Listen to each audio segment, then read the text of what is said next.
parang yun nga sinasabi ko, walang ibang pupuntahan kung hindi magiganti siya sa kay Sky.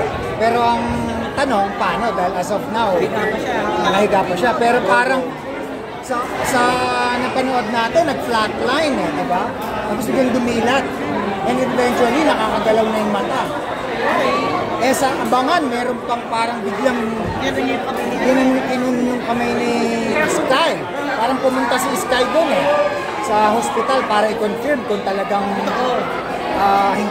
kumbaga walang kapasidad si Gom para makapag-isip ng lagim.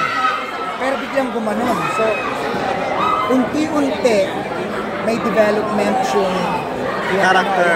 Yung lakas o kalagayan ni Gom. So, did you ever expect na gaganda ng ganyan yung character? Nalalim ng ganyan? Una mo tinanggap mo? To be honest, hindi ko alam. Sa senior high kasi parang kami naman ni Baron yung talagang feeling ko magka-clash. Pero eventually, dahil binanggit ko nga, hindi namin alam talaga maski na sa senior high kung saan papunta yung mga characters namin. Matatapos na lang yung senior high, nagulat ako pala yung tumulak. Ay, hindi mo rin alam that time. Dito mo na lang rin alaman. Maski sila yung Sky, tawa nga kami ng tawa Although, parang medyo giveaway naman talaga na si Gob ay kontrabida, di ba? Pero ang daming napagbintangan ang daming inikutan kung sino ang yun ang maganda sa production na to You work with Andrea sa ano. Kasi at that time na ginagawa to, marami siya pinakadaan ng mga intriga, mga issue. Saan ka naman naapektuhan ba siya or yung tahimik ba siya? Well, during our taping ng senior high, wala akong nararamdaman. Very professional siya.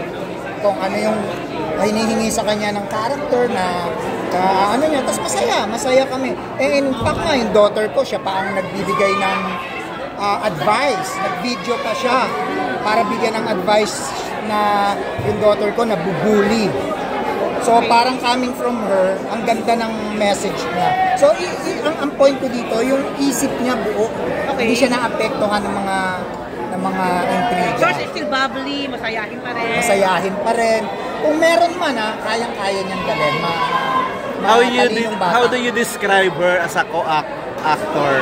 I guess isa siya sa talagang upcoming na magiging superstar sabi ko nga, let's say, meron siyang mga intrigue at pinagdadaanan pero pagdating sa trabaho very professional. Anong mga advice, sorry anak si Hita, ano mga advice ang binibigyan mo kay Andrea sa mga intrigue ang pinagdadaanan?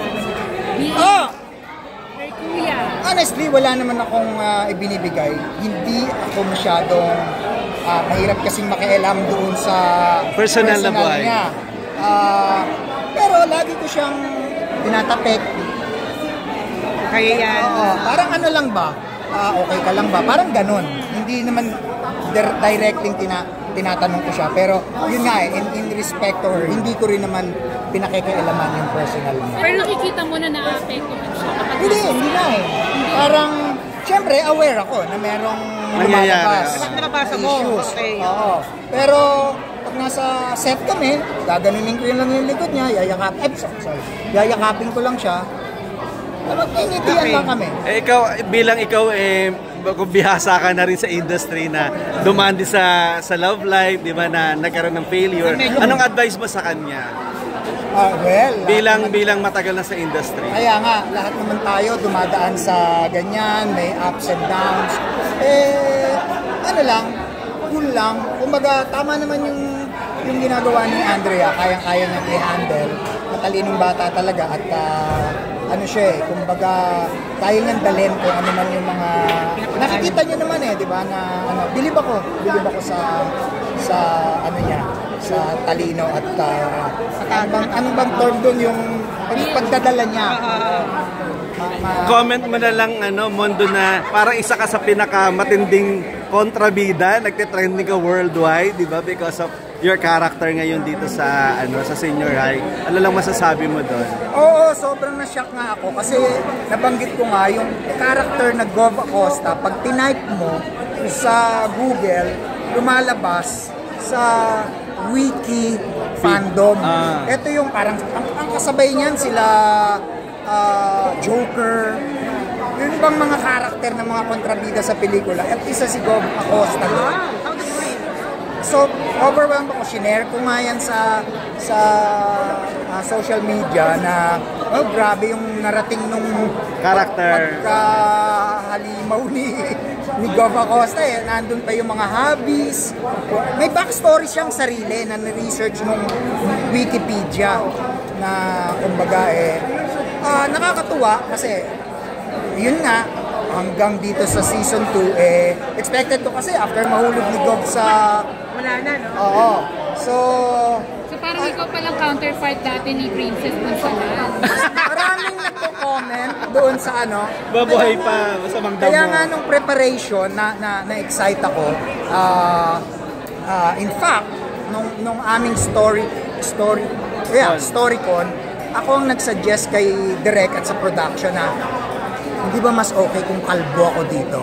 So nagpakalbo talaga ako Nagpakalbo ka talaga kalbo, for the hindi yung character. prosthetics. Pero syempre medyo tumutubo Tumubo na. to. Although every time na may taping ako, a night before, sinishave ko na yan. Ako mismo ang at syempre, yung characterization kasi, kung after mo mahulog, di ba, ilang operasyon ang yan, kaya Kailangan makita. Ang dami kong biyak doon pag in-close up mo yung ulo ko, tsaka yung wasakyan dito, yung mukha. So, nakatulong yung pagkakalbo ni Gov doon sa eerie feeling natin kanina na nasa hospital siya eh. Di Ano ba? lang yung Kesa challenge? yung normal look. Ano lang yung challenging role? Ano yung challenging doon sa ginawa mong role ngayon? Compare sa iba, naging kontrabida ka naman before, di ba? Oo, Pero ito ngayon, nga kasi, napaka-challenging kasi nakahiga pa siya at first eh. Di ba? Imagine, nahulog. Ang tagal kong pinag-aaralan kung ano ba ang movements ko, paano ba siya magsalita. Kung nahulog ka sa 10th story, and, di ba, malamang durug-durug yung bungo mo nun eh.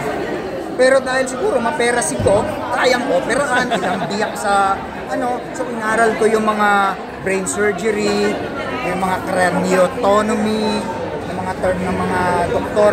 Ultimong yung biyak, sinasuggest ko kasi hindi basta binibiyak ang ulo, may mga nerve yan eh. So dapat tama yung biyak. Merong sariling pinagdadaanan kung saan binibiyak ng mga doktor para ibuka at kung may mga clot ng dugo o may mga ano dyan, pati yung prosthetics na namin and paano magsalita si Gov. Dito sa napanood nyo, hindi pa siya nagsasalita and paano gumalaw. Pero sir, dito pa nagsalita, pero ang karakter mo umaangat na sa agad yun. Oo. Wala ka pang online ha? Nakakatuwa. Ano rin eh, nasa shots din ng director namin. Well, di ba? Kumbaga ako, kahit naman anong gawin ko, kung hindi maganda ang shots, Okay. yun ang din ang nagdala. So, tapos yung timing din, napaka, So, sir, sobrang ibig sabihin- exciting. Sir, ibig sabihin